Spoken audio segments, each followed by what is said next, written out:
You're listening to the FitMIND FitBODY podcast, where we explore the connection between running and positive mental health. We do this by talking to runners from all walks of life who generously share their experiences with us. So you don't miss an episode, I've created an email list for you to join. Check the show notes for more details. Without further ado, I'm your host, Michelle Frost. Let's get moving.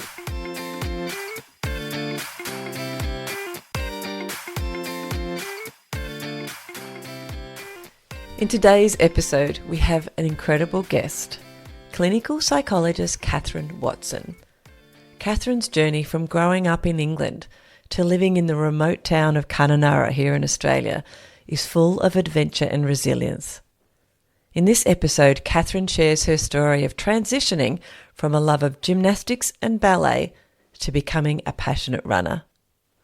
Despite facing challenges like severe spinal injuries, Katherine's determination led her to embrace triathlon and marathons and eventually the joy of ultra trail running. Her story is truly inspiring and a testament to the joy of movement. And there's a little bit of mindfulness sprinkled in. So lace up your shoes and get ready to be inspired. Let's dive into this conversation with Katherine Watson. Enjoy. Today on FitMIND FitBODY, I am excited, as usual, to introduce you to a new friend of mine who's I've managed to have a chat with a few times over the last month, Katherine Watson. Hello. Hi, Michelle.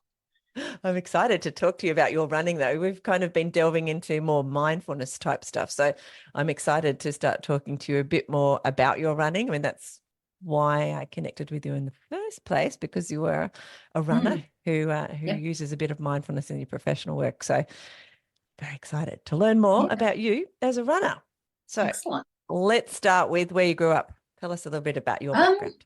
Okay, so I grew up in, how to condense this. I was born in England, and when I was 2, my parents migrated to Australia. Yep. And we first of all started off in Adelaide, which I have no memory of because I was only 2. Oh. And then in some of when you have parents who do impulsive things, they decided they would move to the far north of Western Australia to a very, very small town called Kununurra, which Kununurra? have you? Oh, there you go. Not many people have, but yeah. So, population of about 2,000 people in 1972. Oh, and wow. we rolled up there. So that's where I grew up. So that was, so how you said 2,000 people? Yep. But I grew up on King Island with like 1,000 to, not that we're trying to compete here, but that's a little bit smaller. Yeah, you've got me beat. I do. It was surrounded by an ocean. Yeah. Did you run a lot? We were surrounded by like an ocean of red dirt. Yeah, I was going to say, I think it's kind of one of the warmer parts of Australia, isn't it? Like very much, yes. It's a bit more inland than. Yeah, it's actually not super far from the coast, but not close enough that you would actually go. And I mean, because we had the big Lake Argyle Dam and then the big diversion dam in town, so that was where we would swim, was in the river and the dam. Yeah. So, I hadn't seen the beach until I moved to Perth when I went to boarding school. So wow. So I'm just, my whole brain's going, hold on. So from England to Adelaide to Kununurra. Yeah. Do you think I've been to Kununurra? That's why. Isn't that crazy? Because we did. I guess most people know of it because of the Argyle Diamond Mine. Oh, that which I have also been to there. We camped there when we did our big trip around the world with our kids. Oh, okay. We started in Australia, did a bit of camping up in Western Australia, so got to see that. That would be like, because when we were in England, that whole. Every time the sun came out, the British people took their tops off, like the blokes, and walked around because they just don't get to see the sun very often, I think. So when British people come to immigrate to Australia, I always find it fascinating that they go to some of the really hot places too. And you just think such a culture shock. Yeah. Just in the temperature without that, just the weather. It's just absolutely crazy. For sure. And then they get sunburnt like no one's business. Yeah. So you that's how long were you there for? So until you went to boarding school, you said in Perth. Yeah, so my parents stayed there until probably the mid-90s, I suppose. I went to boarding school, let me think, in the early 80s. And so they were still up there. So I would fly back to Kununurra for the school holidays. But essentially, I kind of never actually moved home again because when I finished school, I just stayed in Perth. So went on with the next lot of your life. Mm. What was sport like in Kununurra? It was pretty basic. I know, I was thinking probably would have been. Yeah, when I was thinking about, like, what did we do? We did a lot of running. Yeah. And, because the school was pretty basic, there were only two schools in town. One was the Catholic school. So if you were Catholic, you went there, and everybody else went to the local school. And it had a section for the primary school and then a separate section for the high school. So, it sounds like King had Island. at least that difference. Like, we weren't all in one room kind of thing. Yep. But what I remember is that the primary school and the high school were sort of divided by, I guess it would have been like a running track, not an actual circular track, but just like a big piece of grass that went from, one end to the other. And that was where I remember we would run up and down. And I really honestly don't remember doing much in the way of any other sport. I mean, we probably did, but I don't remember much. Do you remember if you enjoyed the running element? Yeah, I did. I liked it. I was, I quite liked, we didn't do long distance stuff because, this is like up until I was 10. We just did sprints up and down, and I loved doing that sort of thing, running around, because it was one of those small country town where, on a weekend you'd get on your bike at 8 o'clock in the morning and your parents would say, come home before it gets dark, and that'd be it. You might take a Vegemite sandwich with you. And so, we were always out exploring, roaming about, all of that kind of thing. So I was a pretty active kid. I love that. It was very, like when I was there, it was very warm. I think it's warm a lot. And so even for me, thinking about running, like we wanted to go do a walk, I remember, with the kids, and like, we have to get up really early because we don't want to be out there in the middle of the day. So I assume at school, it has to be factored in, or do you all just acclimatise? I think I'm pretty sure we just acclimatised, because I remember when we would have our, I'm going to do inverted commas, athletics carnivals, because pretty much, again, I think that was just running. It would just go during the day. So you would just run during the day. I mean, having said that, it was probably in the dry season, because, it's far enough north that it's in the tropics. So really you just have the wet and the dry season rather than summer and winter and all of that sort of stuff. So it would be in the cooler months, which was the dry season, so middle of the year, I would assume. I don't think they would have been mad enough to make us, run like, a lot in the really hot, humid periods. Yeah, that's fascinating. You don't think about that kind of thing when you just live in a place where you have 4 seasons, for example. Yeah, it's quite different. I guess the extreme is the same. I've spoken to someone on the podcast from Canada, and they talked about what it's like when you have snow for 3 or 4 months everywhere, not just in the mountains up above, but everywhere. That blows me away. I cannot even imagine what that would be like. We had, I think I've told this on the podcast before, but an uncle who moved his family to Canada years ago when I was little, just for work for a few years. And when they came back, they told us the stories of right in the heart of winter, never having to go outside because they just get from the house, it's connected to the garage, get into the car, drive, like all of the snow had been swept away by the council people, then drive to work or to the shops. And that's an underground heated car park, and they get out and go into the office or school or shops without really having to go outside. That's just bizarre, isn't it? Wow. Living in Australia, you just can't even imagine what that would be like. It's crazy. Anyway, it was funny. So you go to Perth. What did you study? Just normal school stuff. So I went for year 11 and 12 type. No, I actually went. So West Australia school system back then was high school started in year 8. Yeah. But because the schools in Kununurra were pretty basic, my parents sent me early, so I went in year 6. Okay. Yeah. Wow. So you boarded pretty young. Some of my husband's family lives in Perth, and they boarded from about year 6, even though they didn't live that far from Perth. So it was probably, I don't know how many schools that you have in Perth back then, because he's about the same age as me, that board. I suppose there's a few.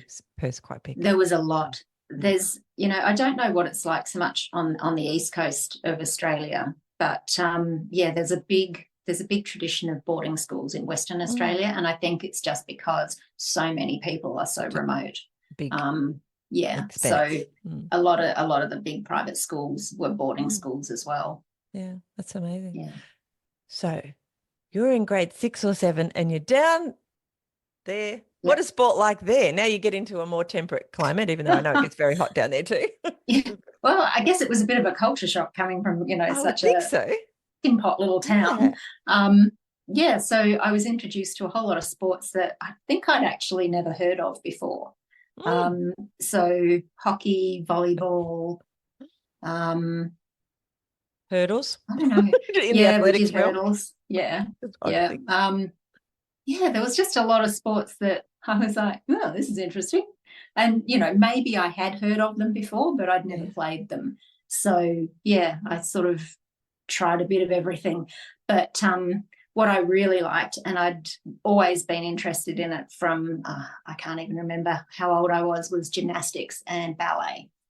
So those were my two things. And I actually did those in Kununurra. So, we had a little bit of opportunity to do something else, but that wasn't up there. School. There's some other types of culture up there I didn't imagine. A little bit, yeah. That's awesome. Yeah, so that was kind of what I was interested in more in school. When you're in a boarding school, my picture of it, and just from the very potted knowledge that I have, is you do have a little bit of that extra time that if you were going home, instead you're sort of in this organized environment, at the boarding. And so having extracurricular activities is something they quite like you to do. They are like the gymnastics or whatever. Is that not back then? So this was early 80s. Okay. It was not particularly structured. So the gymnastics, club was on after school, so you could go to that if you wanted to. Okay. And there weren't many people that did gymnastics. So so I just used to go. I think I did gymnastics a couple of days a week after school, just down in the big hall. Yeah. And we'd drag out all the mats and the beam and all that sort of stuff, and then you'd have to put it away again at the end. Which is a good exercise. I did ballet as sort of like an extracurricular thing during school time. And then sort of dropped that a bit and focused more on gymnastics for most of the rest of the time, sort of up until I was about 15, I think. Why did you stop? I think I just preferred gymnastics at the time. Okay. So you get to the end of official school. Where'd you go? What did you do? Well, I wanted to do something related to sport because sport was what I was interested in. Excuse me. You're right. And I had got back into dance again at that point. So classical ballet was something that I really loved. And jazz and that sort of thing too. Yeah. So I used to actually go to classes outside of school for that. And I had hatched a bit of a plan that what I really, really, really desperately wanted to do was see if I could pursue a dance career. Oh, wow. But I knew that I needed to do some more classes and training before I did that. And so I thought, well, what goes with dance? Okay, maybe I'll do some sporty thing at university, because there was this big push from our school that, you could only be successful if you got into university after school, which, makes me laugh now. So there was only one course that I really wanted to do, which was a associate diploma of sports science, because back then it wasn't actually a degree. So, it's essentially what exercise physiologists do now. So I applied to do that and got in. And how was it? I liked it. I did like it. And I think I was a bit overstudying. I was not the most studious student when I was at school. I did sort of wing it quite a bit, and my results reflected that. I was not a particularly high achiever. There was a funny thing about being a boarder where it was just kind of assumed that you were going home to the farm And it didn't really matter if you didn't do challenging academic subjects, like you had to do your typing and your home ec and, you know, like so 1980s, school run by, you know, a 60-year-old man. So some very specific ideas about what women were going to do what girls from the country might be doing.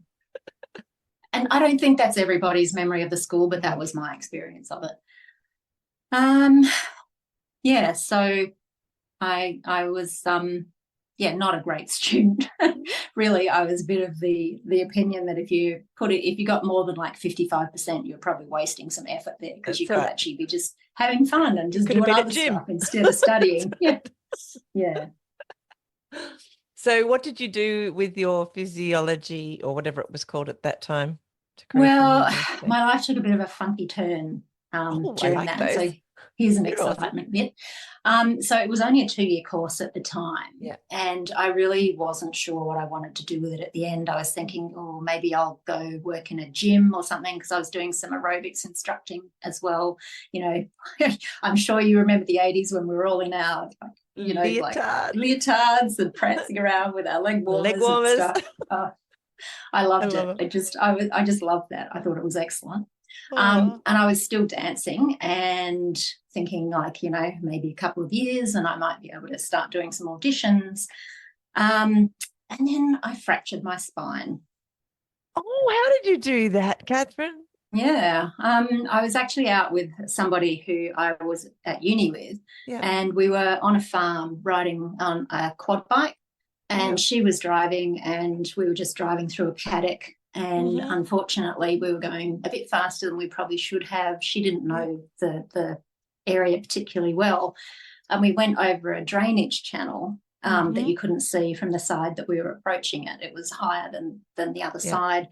And we got airborne, and I was sitting on the back, just on the tray. And I can remember it was one of those moments where, like, everything slows down. Oh, no. And I can remember thinking, if I let go and come off, I'm going to break, like, my legs and everything. I don't know what's going to happen, so I'm just going to hold on.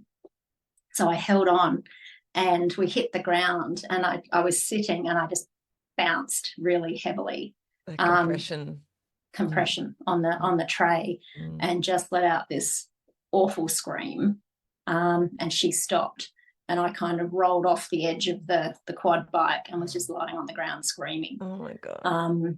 So she tore off back to the house to get somebody to come, and I was just lying on the ground, just feeling like, you know, you can't actually retain memory of pain, but I can just remember it was just nothing like I'd ever experienced before. So anyway, the owners of the farm rolled up in their truck and put me in the back, and they were trying to get me to stand, and I was just screaming. And so they lay me down in the back of the ute on a mattress, and we went to the local hospital, which was like literally a 2-room tiny little clinic. And so I went in there and lay down, and the nurse kind of looked at me and went, I don't know. We'll just wait. We'll just wait and see, you know, when the doctor can get here. Have a Panadol. But no Panadol, because she was like, I don't quite know what's gone on here. And she was saying, you know, wiggle your toes.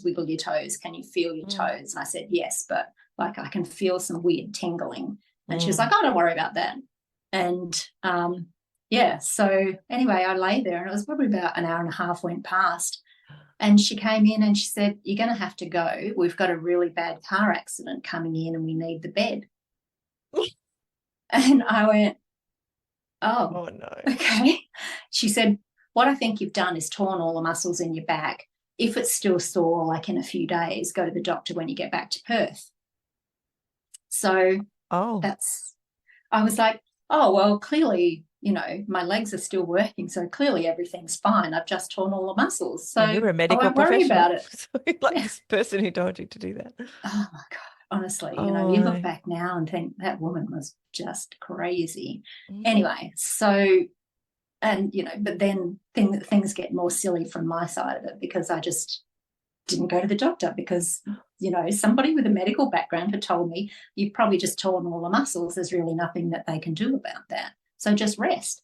So anyway, sort of like 4 weeks went by and I was just in so much pain.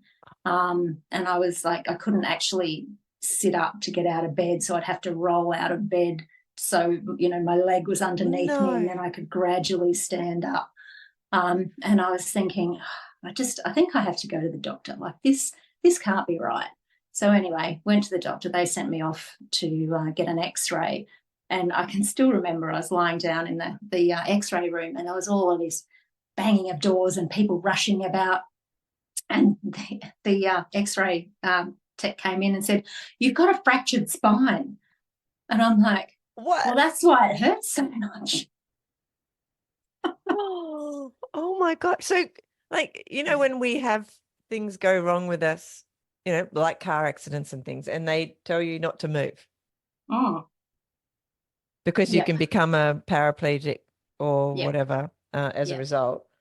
How come that didn't happen to you? I was just extremely lucky in the type of fracture. Because it is possible. It is possible. Yeah, but because of the type of fracture I had, so I had 2 compression fractures. And I long ago lost the X-rays, so I can't really remember what it looked like. But obviously it had not displaced any of the bone and it hadn't actually damaged my spinal cord. So it could, though, with the break in there, I assume. Have you ever reflected? Maybe I shouldn't be reflecting on this with you. Like, if you'd had a bump or something in that time when you were waiting and sort of resting, it could have caused some. It probably could have. Not very good outcomes. Yeah, it could have. So, I was thinking about this when I was out running the other day. I was thinking, I could not believe how lucky I was because of all of the ridiculous medical stuff that, that went on. Like, "Oh, you've just torn your muscles, don't worry about it." Yeah. And I think that was just because, I could feel my toes and I could wiggle my toes. So she was like, "Well, clearly you're not paralyzed, so it's all good." So I was very, very lucky with that. But it didn't feel very lucky because that had strong implications for somebody who wanted to dance. So, of course. Yeah. What was the recovery once you knew what it was and you got correct recovery advice and whatever? What did you have to do? Was it still just rest as well? Or yeah, nothing really, because it was, I think by the time I got to the X-ray, maybe it was somewhere between 4 and 6 weeks post-injury. And there's nothing they can do at that stage. So normally what would happen is I would have been put in traction or something, or like complete bed rest, but potentially traction, just to try to make sure that the bones healed properly without, any fragments moving or anything like that. But it was beyond that at that stage. It's not like they can strap your whole body up. I guess that's what traction is. But yeah. Wow. So that was it. And nothing else happened. It was just like, well, it's probably going to hurt for a while and then it'll stop hurting as much. So good luck to you. That's just horrible. It was very bizarre. So but it meant that dance was not something that you could pursue at least for some time, or was that a permanent stop on it? Is that how that was pretty much it? Because of the way that it had started healing. So I fractured T12 and L1. But because I was still actually moving around, the healing those fractures healed, but I also got a lot of bone deposits on my thoracic spine. And I don't really know why. Like, I'm sure I could find out medically what it is, and there might be people listening who could explain it. But anyway, so I ended up with a really stiff thoracic spine that's a bit lumpy. Maybe where it shouldn't be. So, that means that you've got a lot less flexibility. Restriction and movement things. Yeah. So, I don't know, maybe it could have been rehabbed. I really don't know. But in my mind, that was the end of it. So, that was kind of like a loss of a potential career that I really wanted. So what did you do next when that happened? Well, that's kind of goes back to to the university things. I was only doing the sports science really to sort of fill in some time to get to a point where I could actually, try to start auditioning for dance professionally. And so that wasn't going to happen anymore. So I was like, well, I'm getting the hell out of here. Just, I don't want to study. I was just, looking back now, as a psychologist now, looking back at the response that I had, it's totally understandable. But yeah, I was just like totally gutted and, had this complete big loss in my life, didn't know what I was going to do, and didn't want to keep studying something that was all about sport and was just going to keep reminding me about, your back's screwed. So what are you going to do? What did you do? Join the military. Of course. Well, let's go do something else that's got some impact in it. What did you do in the military, Katherine? I was an air traffic controller. And how old were you at this point? 19. So when you were 19, you joined the military and they trained you to be an air traffic controller. That's right. I understand is a very stressful job. And it's stressful, but not necessarily for the reasons that people always assume it's stressful. Yeah. So it's stressful because you can go from really not very much going on to a lot of airplanes all trying to be in the same place at the same time, and it's your job to keep them apart, and then back to nothing again. And it's like, whoa, that was exciting. Yeah, exactly. Adrenaline going up then and down again. Right. Yeah. And how long did you do that for? Only for 4 years, because I found out that I really didn't like being told what to do all the time. And it's just hilarious. I totally understand that. Yeah, I joined up, I think, because my parents were ex-British Air Force. So it was something I'd always grown up hearing stories about. And, also looking back now, it was just escaping from my life in Perth that I felt like was just a complete shit show at that point. So I just wanted to get away. That was a good way of doing it. So I was in for 4 years, and then I was like, not really for me. So where were you based? So I did my training in Victoria. The first part of the training was at Point Cook in Victoria and Melbourne, and then we went down to East Sale, sort of right on the coast, to do the air traffic training, and then I got posted up to Townsville. So kind of all over the place. Yeah, you were all over the place.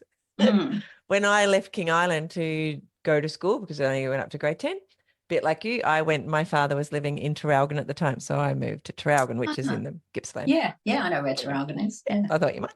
So I went to a school there for my year 11, 12. So what did you do after that? Oh, actually, first, I did think being in the forces for that period, running would have been something that they get you to do. Like you have to do certain fitness things even to get in, don't you? And then they made actually back then you didn't have to pass any fitness tests to get in, which was hilarious.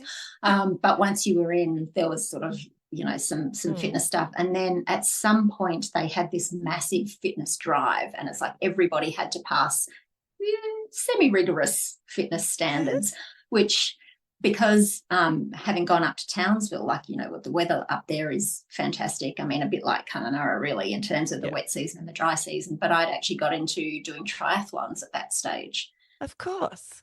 Yeah, because there's lots of swimming pools around and, not too many cars. You could ride your bike everywhere, and also running. So, so I was doing triathlons. I was quite fit by that point. So is that how you did get into running? Yeah, that was kind of through the triathlon sort of vein.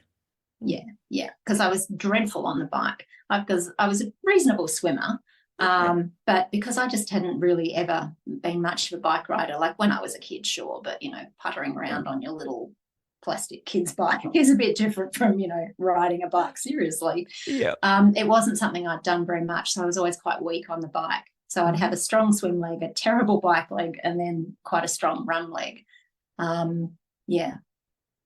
So that was what really sort of drew me back to running. So you were up in Townsville when you decided that the forces wasn't your vein where you wanted to stay?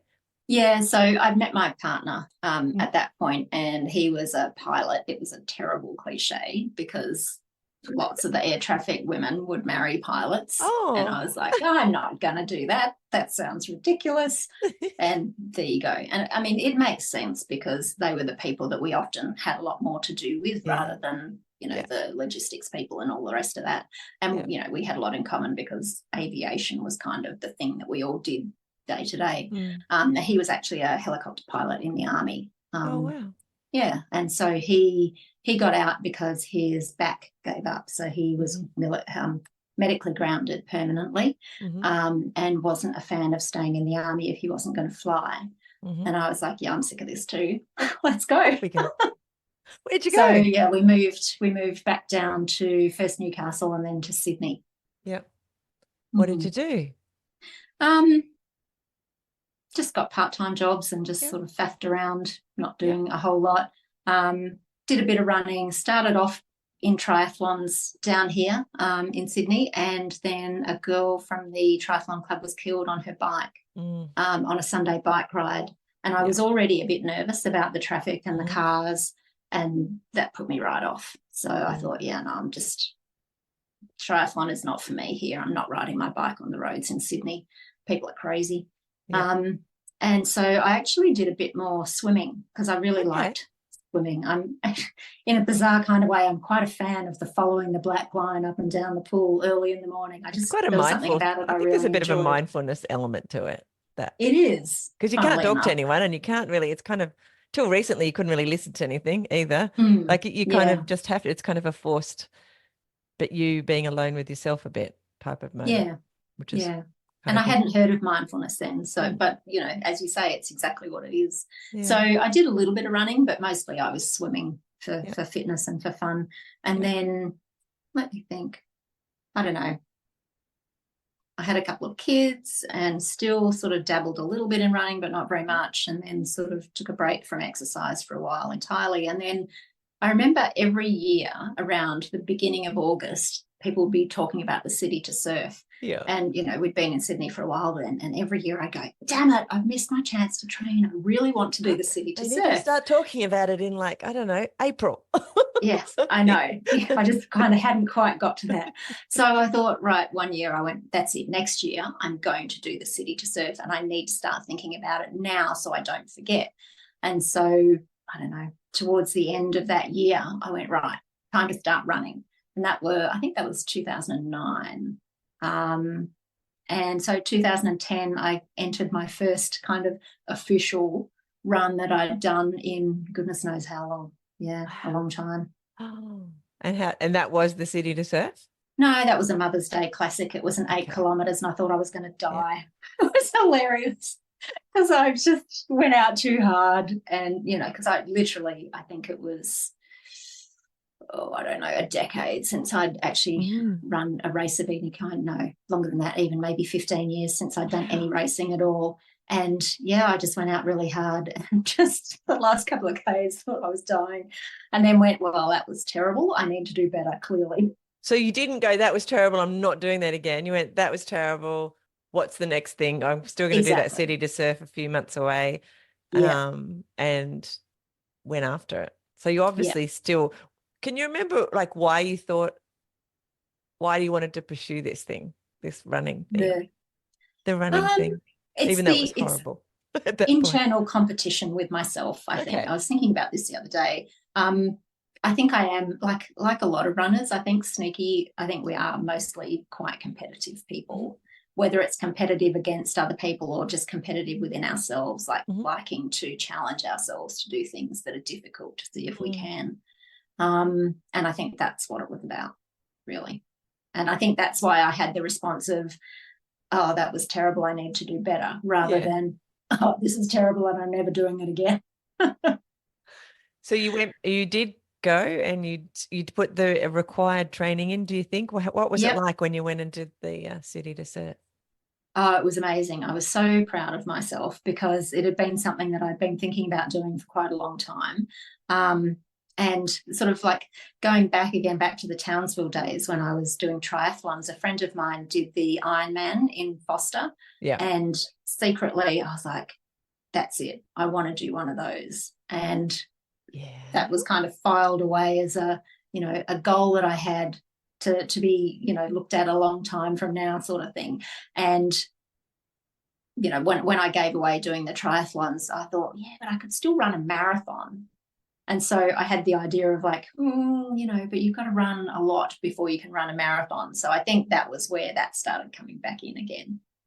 After I'd done the city to surf, I was like, 14 Ks, that was hard work, like, but maybe I can do a marathon. Maybe. How were you going to deal with the bike element at that point? Did you think much? Oh, no. This was like, I wasn't going to think about doing an Ironman at You that weren't. stage. So that was just when I was in Townsville and when I'd first moved to Sydney, and when I gave up cycling, I just wasn't gonna. I thought, nah, that's it. I won't be doing an Ironman, but maybe I can just do a marathon. Or do we have duathlons where it's just swimming and running rather than swimming and riding or riding and there running? are some races like that, I think, but I don't think we had them at the time. I think the duathlons back then were bike run. That's what I was thinking. Most of the ones I've heard of. Now, during this period when you got back into running in around 2010-ish, what were you doing professionally? What work were you doing? Were you working? What were you doing? Yeah, I was. What was I doing? I was working for an NGO, a cancer charity. Yeah. So I'd been back to uni and done a communications degree, and ended up working for this cancer charity where I was running support groups for people affected by cancer and sort of doing sort of public health type activities in the community. Oh, wow. So, yeah. And did you find, was there anything with the running and the work you were doing where the running supported what you were doing in your day-to-day life in any way? Not really. I think running was just kind of like a bit of a stress relief, and when you've got small kids in the house, it's nice to sometimes get away. So it was more of a like time for me, and nobody can be asking me to do anything if I'm out running. So here's a good trick. I'll go and do that. I love it. Yeah. Does that mean you just ran more and more and more and more? Is that not at that point, but that came later. Yeah. So what did you do next then? So you've got obviously a little bit of a running bug. You've worked out you could run 14 slightly hilly Ks from the city to the ocean. So I the city to surf was like my annual goal at that stage. And because I live in quite a small street and there's only 11 houses in our street. And of the 11 houses, there was 3 families who would do the city to surf together, and so we had a street team, and so we were always kind of training to do the city to surf together sort of from the beginning of the year onwards. Awesome. So it was more like just a bit of running and then training for the city to surf, which was excellent fun. And I have no idea why, but I think the marathon was still percolating in the back of my head. I was thinking, well, 14 Ks, I've done it a few times now, and it's like, it's not that bad. I probably need to do a half marathon next. So I was like, all right, let's see if I can dust off my knowledge of sports science and exercise programming and that kind of thing, and see if I can write a half marathon program. And my next door neighbour, I talked her into doing it as well. And so I wrote a program for both of us, and we trained for a half marathon, and we did that. Which one did you do? I think it was the Sydney Morning Herald half, and I can't even remember when it was, but maybe 2014, 15, something like that. And how was it? Do you remember that? Yeah, I remember that I remember that my right knee, my ITB seized up because I hadn't done enough training, I suspect. And so I felt like I was doing the Frankenstein hobble towards the end. And I thought, oh, that was bloody hard. I don't know how I'm going to do a marathon, but I have to think about it. What did you think? How did you overcome that? That was really hard. Don't know how I'm going to do a marathon. How did you overcome that? Because obviously you went off and did a marathon. Not that I want to, give away anything here.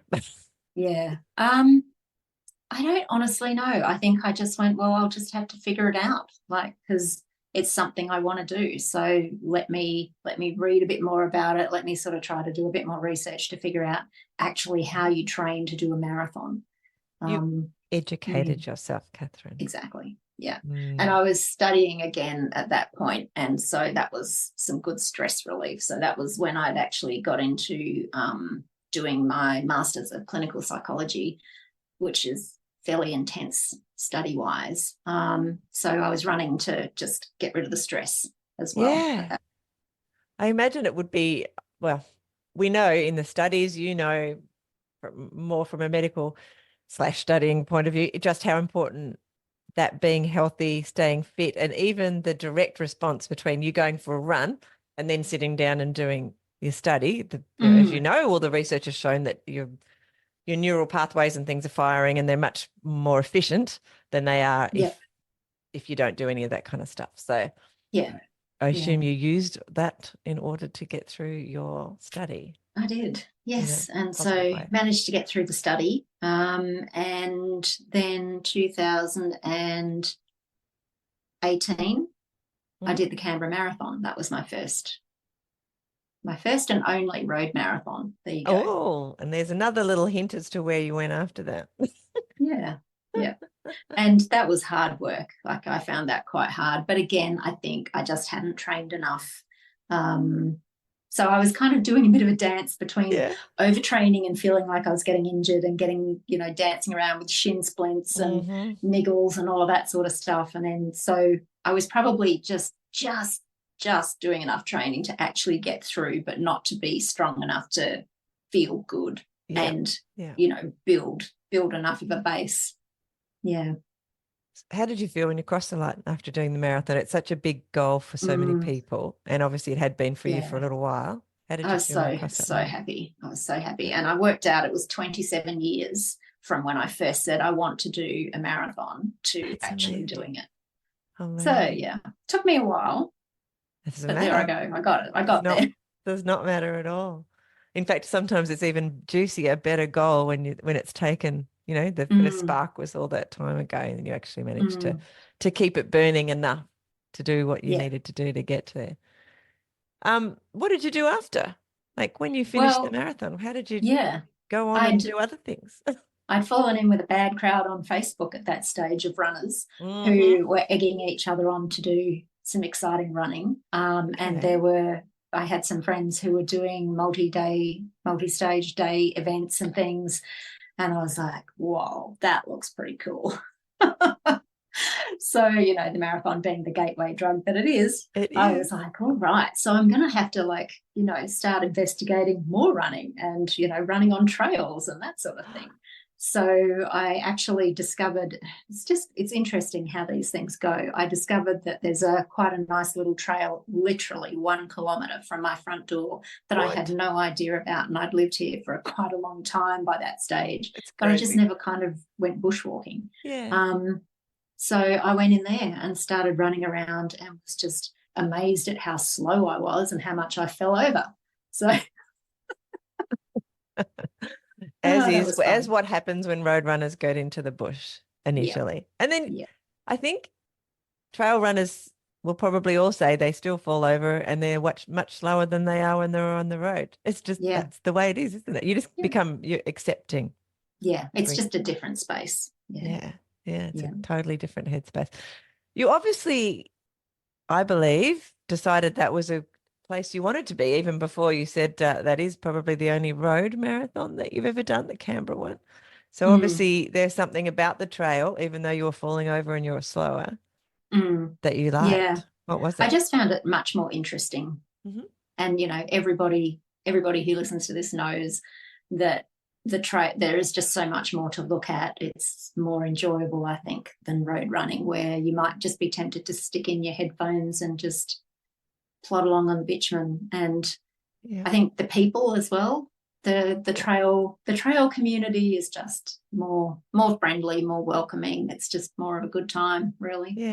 Because we've said a few times now on the podcast that there's something about everyone being out there on that adventure together, and that no matter where the trail is, it's a slightly more risky. That's not the right word to use either, though, but there's something in that adventure that's unknown. There's often an unknown or something about it, which we like, but being out there together and also experiencing it and knowing that you can rely on others that are around you, and that we're all there for each other as well, rather than a just competitive thing like you mentioned before. We all do have a little bit of that, but when you're out there in the trail, it almost feels like that disappears a bit if someone needs you. Like that becomes like I'll help you. Of course I'll help you with whatever you're doing at that moment on the trail. It's kind of hard to explain.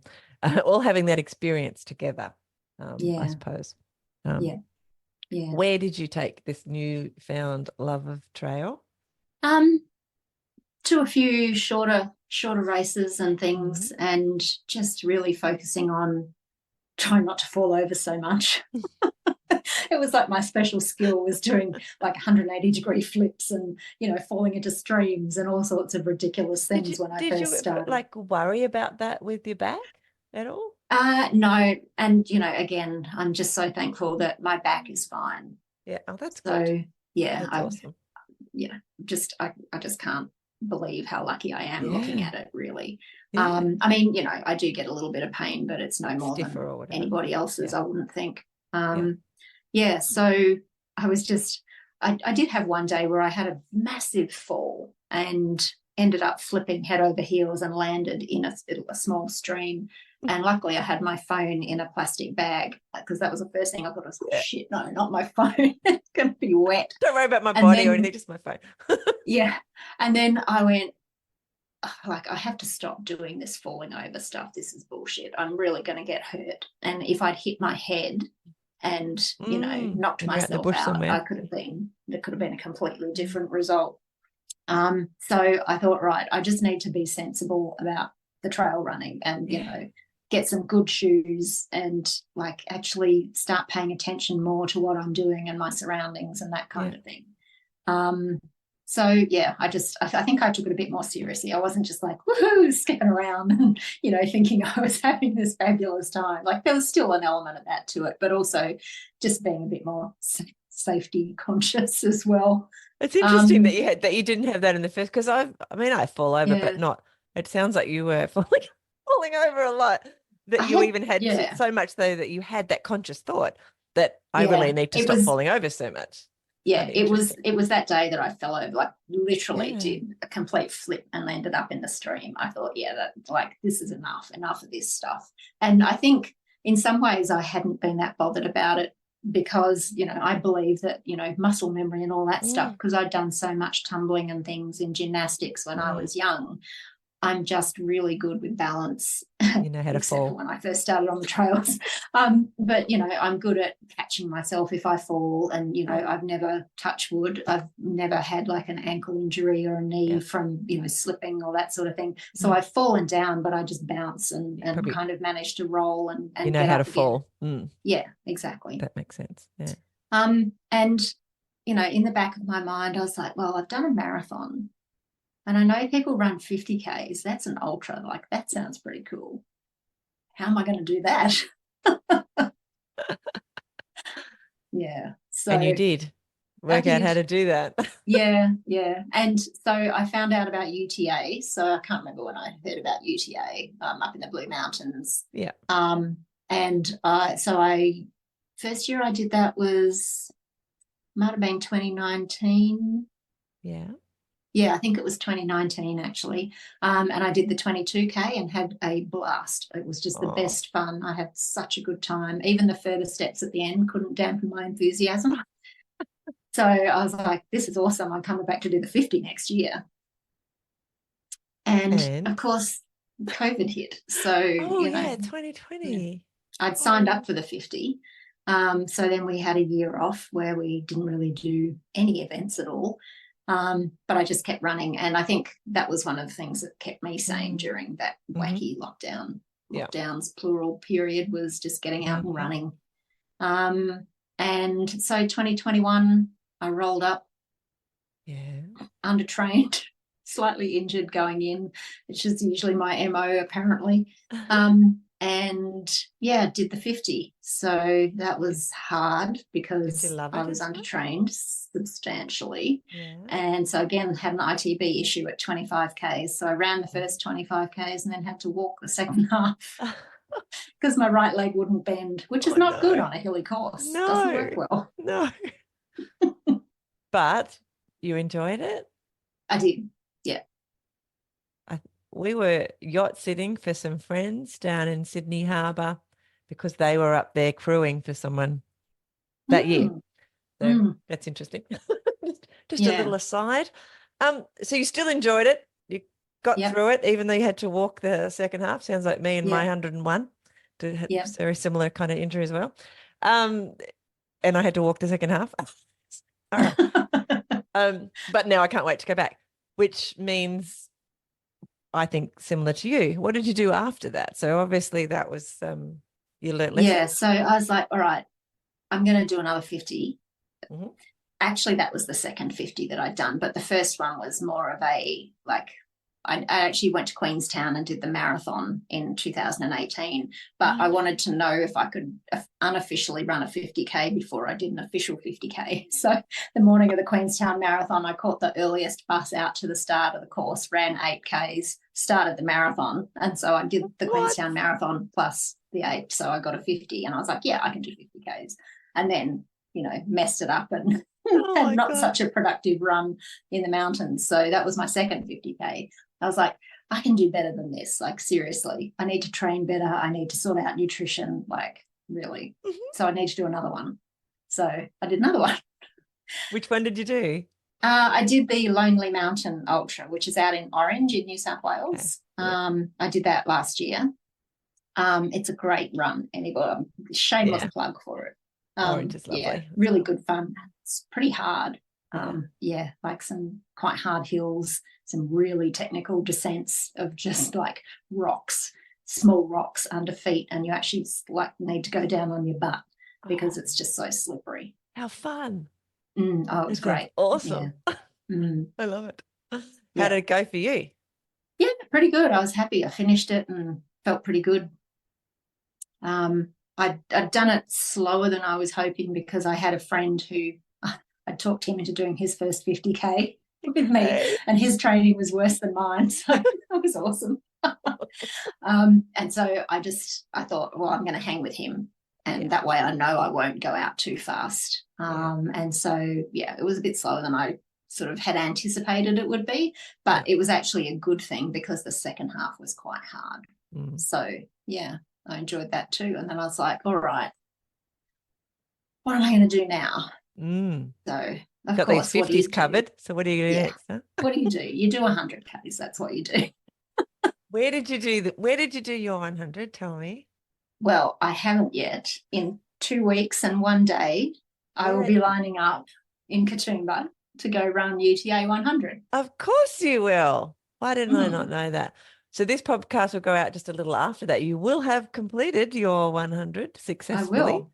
And enjoyed every step of the way. Yes. How's the training been going? Actually, and again, I'm going to touch wood while I speak for the whole of this, I have had a really good training block. Yay! I did a 3 or 4 month section of base training. Mm-hmm. Then I've done, I'm week 14 of the 16-week program. No niggles, no injuries. Wow. I've been really diligent with the strength element of the training program as well. So I think that's a secret. I honestly, now being an over 50 runner, like I don't think you can get away without doing strength work. I think I've skipped one of the midweek runs and one strength session in, I don't even know, when I started training last year, August or something. That's it. That's amazing. So I've been super consistent. I've talked to a nutritionist about getting the nutrition plan sorted out. I've worked really hard on race day nutrition. So I've been out when I've been doing training on course with some of the organised training runs. I've just literally been just eating the whole time to train my gut because I've had some funky nutrition problems before as well. So I've just been eating the whole time that I'm running. It's like if the feet are moving, there's food going in, and just deal with it, stomach. And so far, that's gone okay as well. I found one of the things in my 100 that I didn't think I would have, because I can eat anything pretty much, touch wood. I've been pretty lucky that way. But everything tasted dry from about 50K onwards. All I wanted was my iced coffee because it was fluid. And I ended up having gels and things like that. But things like my Vegemite sandwich, I thought I'd really like because, just even though it has butter and things on it, It was bit too amazing dry. how many things Yeah. felt dry because the saliva, I think, is Yeah, you're you quite don't have as much. dehydrated Yeah, and exactly. yeah. So it's just something to think about. Well, that's good. Good to Anyway, know because yeah, nutrition I haven't ever quite nailed it. yeah, Yeah, so that's good to know. mine was more I And don't eat enough because of that. yeah, Because yeah, things like that go on. It's not because my yeah, stomach gets funny. It's just like I don't eat enough because you don't. Yeah, it yeah. doesn't. And that becomes like an ongoing problem because Yeah, as soon as you don't eat enough, there's less blood flow to your stomach, which makes it exactly. harder to eat. And yeah, Yes. it Yeah. just Big becomes cycle. like a bigger and bigger and bigger issue. And we Mm, don't need that. We want to yeah. get you to the line.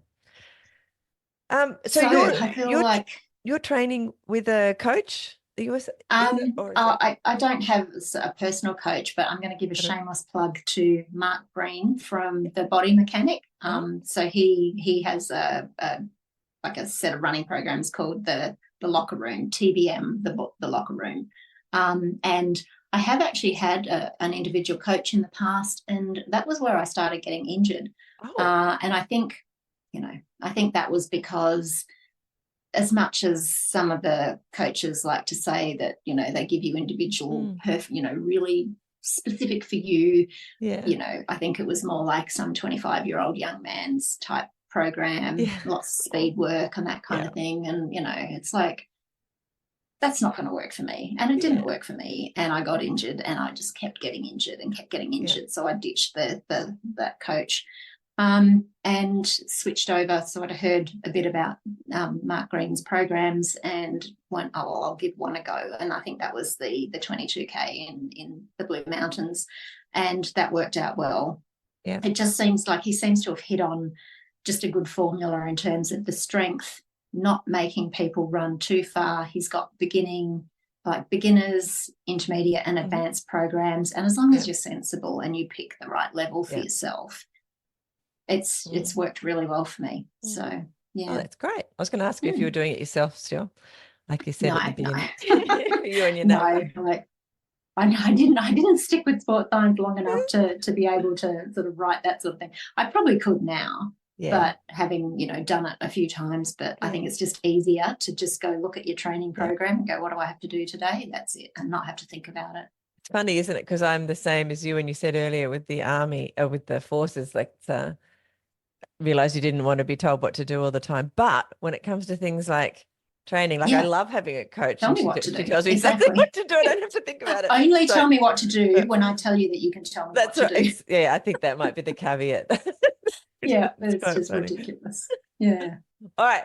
Now, you tell us what your occupation is now, because not everyone will have had the conversations that I have had with you. Yeah, so I'm a clinical psychologist. So that's a very busy work and very time consuming, I would assume, or can be, depending on how you organize it. How do you fit your running plans around, especially when you're training for something as long as 100 or even a marathon? It's really quite time consuming. How do you fit it all in? I'm lucky I work for myself, so I have the flexibility of, picking and choosing what times I work. So I tend to train. So I'll run Tuesday, Thursday, Saturday, Sunday. So I see clients 3 days a week, Tuesday, Wednesday, Thursday. And so I don't start until mid-morning. So I get out and do my run, 6 o'clock or whatever, and then have a bit of time to, not be running around like a maniac, trying to eat and shower and everything and get to work at 9. So I start work kind of mid-morning, and then because I work into the evening anyway, sort of finish at about 7 or so. That seems to work. So I still get like a full work day, but I just do it a bit later. And you're a morning runner, you just said then. So that obviously fits better with your cycles and stuff. Yeah. And I've always been a morning person, so it's just easier to get up in the morning and go. And, then it's done as well. I don't like the idea of waiting all day to go and do your run. I don't think I wouldn't like that as much. Do you ever run with other people? Sometimes, not often actually. So when back in the City to Surf days, where we had our dream team from our street that I live on, I would run with some of the people from our little group, but they all kind of gradually petered out from running, and I hit the trails So I didn't really have anybody local to run with. And so I go out sort of a little bit further away to a big fire trail, and occasionally bump into people and run with them for a little bit, but mostly I find it a bit easier in some ways to run by myself, because that way I'm not thinking about somebody else's pace or any of that kind of thing. I'm not opposed to running with other people, but it's just worked out that way. Having said that, I've done some organised training runs up in the Blue Mountains. I'll give another shameless plug, Blue Mountains Fitness, Tony Williams, excellent programs. Someone mentioned, they said they'd do some organised runs in the Blue Mountains. I spoke to a guy this week on the podcast, and but he didn't say the name, but I reckon it's the same. It's probably the same one, although Squad Run also do some up there, and Up Coaching, so there's some others, but Tony has a really good group, and that's been awesome to run with other people. And the last big long run we did like up to between 35 and 40 Ks last weekend. And that was, the last big one before the taper, and everybody's like, oh, see you on race day. It was, it was really, really nice actually to sort of be out there plodding through quite a long day of running with other people who are going to be doing the same thing in a few weeks. That sounds wonderful. I enjoy those moments as well. I wanted to ask you briefly, because you touched on your community where you live. What do they think about you going on and continuing running while I don't know what they're all crazy. doing? They just laugh at me. They think I'm crazy. But that's all right. Where did we start? Yeah. It's funny, because when you surround yourself with people who do the same thing, it's like that's normal. Exactly. And then you talk to other people and they're like, why do you do that? It's like, well, why don't you? Because I like it. And they're like, but what's wrong with you that you would like doing that? And you think, oh, just stop asking me that. They're like saying it right back at you. What's wrong with you? Exactly. You don't want to do it.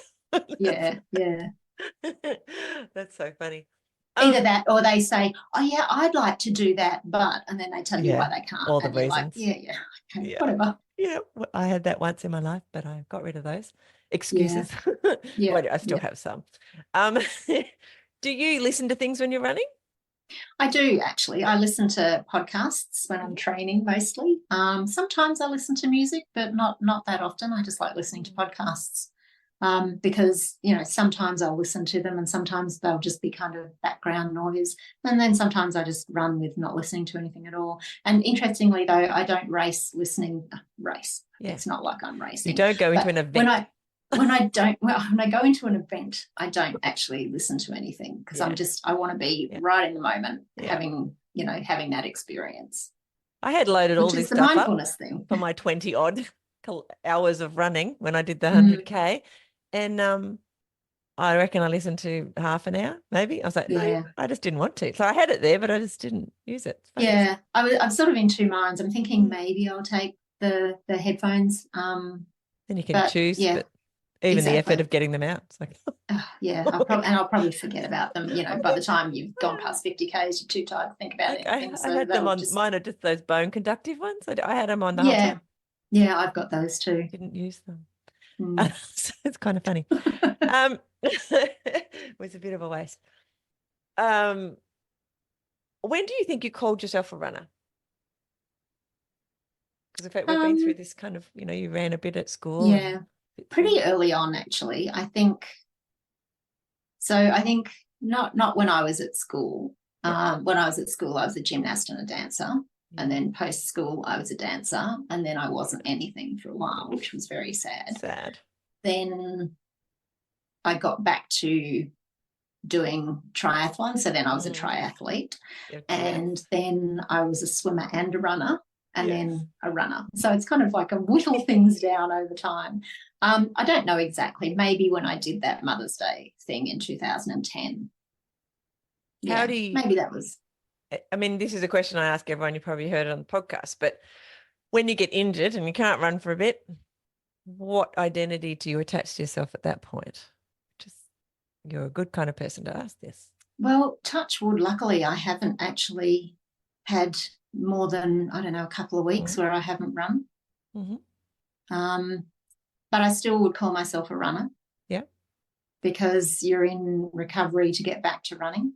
And because of your occupation, do you think you have plenty of skills to deal with what comes with the grief when you can't do something for a little while? I don't know if Yeah, that's the right word, although, but it's always easier to help somebody else yeah. with it than Yeah. to do it yourself. Although I think, on reflection, I've had early in my life, I had that big experience where I lost something that was very, very important to me and, didn't cope with it very well. So I think out of learning through that, I've learnt, that you can actually cope with it. And I think it's important too that, we all call ourselves runners, but that's not the only thing that you are. Exactly. And I think the difficulty for people, and because I work with people who, have an injury, which means they're going to be out of the sport for a little while, or they're involuntarily retired. And so helping people be able to go, okay, yes, it is a very important part, but just the act of running isn't all being a runner is. And there is also more to you than just that activity in whatever way you're participating in it as well. Yeah, which I was thinking you're probably helping people through this particular issue a lot in your practice, which that's really interesting to hear you say that. How long do you think you'll run for, Katherine? As long as I can. So yeah. And that's one of the reasons why I actually really like trail running, is because you can be slow and you can walk a lot. And, as we know, with healthy aging and all that sort of thing, like you just do it as long as you can because you want that quality of life. And it's fun. So it is why not? fun. So much fun. I hope we're converting a few. The road running is fine too, but getting in the trails is fun. So much more fun. Yeah, it's more fun. Sometimes type 2 fun, but there's always fun. That's right. There's always fun. What is it about running, you think, that's given your life, like you're right into it now and been into it for quite a few years, that you think you'd be missing now had you not decided to whittle all of your endeavours down to running? So you were swimming and triathloning and all the other things. You'd probably still be dancing, perhaps, if you hadn't had your accident. But what do you think you'd be missing if the running hadn't popped up as your main It's a really good question. I don't know that I've actually ever thought about that. I was just about to say the structure and the routine, but I think I would have found something else to give me that structure and routine. I think what I like is what I think I would miss is just being able to get out and have adventures and explore and see what you can do. And I think that's one of the reasons why I'm doing the 100K is, to see what happens. And if you're running, you can get there a bit faster. Like you can go further, you can see more things, you can do things. And I know I'm getting to a point finally. You get to see parts of the world, and even if it's only your own backyard, you get to see parts of the world that other people do not get to see if they don't go and run. That's true. That real adventure spirit, isn't it? That exploring spirit. Sure. I would probably take it one step further, and you of all people probably very much understand that. And I think there's an internal element where you'd have the exact same phrase, that we're out there exploring how far you can go as internally, and how, it's not even just the physical thing, but there's a whole mental thing going on when you're doing these things. And makes me think of Courtney Dauwalter with her pain cave, analogy that she uses, where, because she's just done very well at Mount Fuji, obviously. And, she says plenty of chiseling in the pain cave involved in there. And it's really that idea of like, well, what can I do? Don't put limits on yourself. Be curious and see what you can actually do. I just, having done, because it's very fresh to me, my 100 was only a couple of months ago, and I don't even really remember anything being particularly painful apart from my knee or whatever, or any resistance to not wanting to finish. But I just remember, when I look back on it now, that exploration, just loved it. I can't put the words into it, because it was like being surrounded by, at that point towards the end, it was all dark. It was just me, it was head torch, it was still, and I was just moving. And it was that moving through the environment, feeling really grounded, one with it all. There's no words. No. But it wasn't just the physical state. There was a lot of mental stuff going on there. and that exploration left me wanting more. Maybe that's the thing to wrap that up with. Hopefully I know that's the kind of experience that you'll have out there as well, and everyone else. Yeah, I hope so. So I imagine I will. Yeah, you will. I imagine you will too. Anyway, it's very exciting. I wish you all the best for that. Thank you. It is very exciting. I can't wait. Equal parts of like, oh my God, this is going to be a bit scary, but also can't wait to do it. Love it. And then I had someone on the podcast waxing lyrical about how easy it is to go out and do a 200 miler, that it's a bit like a bit like a moving picnic, because they have a lot longer naps, and it's and he actually called 100-kilometer a race, whereas a 200 miler is more like that's an adventure walk. The difference. I've got some friends who have done a few 200 milers, and I don't know that one calls to me particularly, but I am sort of going back to this idea about multi-stage. There's something interesting about that. Yeah, because you're still pushing yourself, but you get that opportunity to have a bit of a longer sleep. It's probably my main thing, the sleep bit. Let's have some balance in it, please. I want a nap. Anyway, is there anything about running, Katherine, that you wanted to talk about that we haven't touched on a lot in this chat? I don't think so. I mean, we have talked about mindfulness and running before a little bit, and at the risk of opening a whole new can of worms, I'm not going to go into it too much, other than to say that I think it's one of those exercises, activities that lends itself really well to mindfulness. And I think when you are mindful about your running, like whether it's your body or where you are or any of that sort of thing, you can get more of an appreciation for it. And it gives you more in return. Because you're taking that time to really allow it to sink in. That makes sense. And having some gratitude for it too, because not everybody who wants to run can. I need to tell my husband that. How was your run today, honey? Oh, it was awful. Why do you keep running? Oh, because it keeps me fit. Whatever. Exactly. He probably needs to run more, and then he'll find. Actually, he's not always like that. That's not true, but he does sometimes whinge about it when I then tease him about whinging about it. I ask everyone on the podcast, Katherine, for some tips for beginner runners, even though I think I'm starting to realize after 300 plus episodes, there's not that many beginners that listen to the podcast. However, there's plenty of runners that listen to the podcast, and depending on what's going on in our lives, sometimes we feel like beginners with running. It's very good at equalizing us from time to time, whether we're stepping up to a new distance or a new type of running, or if we're coming back from injury, or lots of other ways. So what do you say to people if they say to you, Katherine, I'd like to give running a go? Where would you point them? What direction could you point them in? Don't be in a rush. There's nothing wrong with walking. Walk, run is a really good way of starting to run.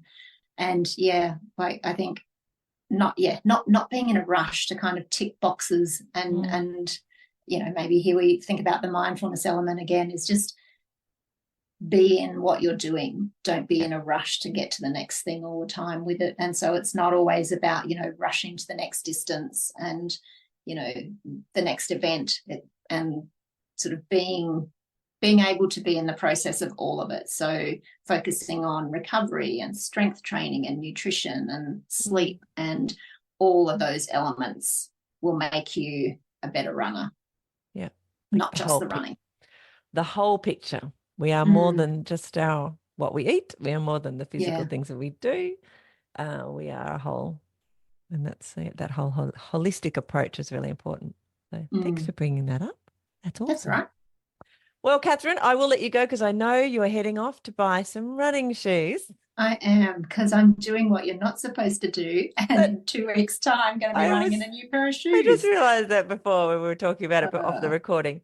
My daughter was heading out to do the same thing for a race in 2 weeks, which is don't do that, everyone. This is the don't do that bit. Anyway, don't jump off straight away. I will say a really quick goodbye to you off the recording, but thank you so much for jumping on and sharing that. So inspiring, and I'm excited for your adventure coming up, and I'm so happy that I learnt more about your story. So thank you, Katherine.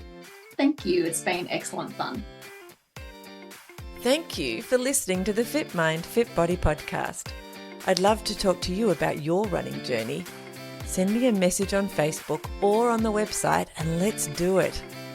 I also wanted to let you know that I've created an email list so you won't miss any podcast episodes. You'll find details in the show notes and on the FitMIND FitBODY website, along with a bunch of resources on mindful running. They'll help you to get and stay mentally and physically fit. And I'll see you there. Plus, I'll be back here in your podcast player a few times a week. Hit subscribe so you don't miss an episode.